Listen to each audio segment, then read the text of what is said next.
Hello అండి, welcome to my mini సామ్రాజ్యం. ఈరోజు వచ్చేసి బెంగళూరులో రూపేణ అగ్రహారంలో శ్రీ లక్ష్మీ నరసింహస్వామి గుడికి అయితే వచ్చేసామన్నమాట.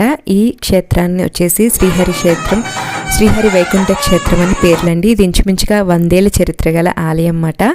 ఈ స్వామివారికి మంగళవారం, అమావాస్య, స్వాతి నక్షత్రం అప్పుడు ఇలా విశేషంగా అయితే వచ్చే విగ్రహాలను కూడా ఊరేగిస్తూ మేళతాళాలతో స్వామివారిని చాలా విశేషంగా అయితే పూజలు నిర్వర్తిస్తూ ఉంటారండి. మాకు ఇలా రావడం చాలా సంతోషంగా ఉంది. అంతేకాకుండా గర్భగుడిలో లక్ష్మీ నరసింహస్వామి ఎదురుగా శ్రీచక్రం అయితే ఉంటుందండి. కాబట్టి లోపల మూల విగ్రహానికి ఫోటో అయితే తీయనివ్వరమాట.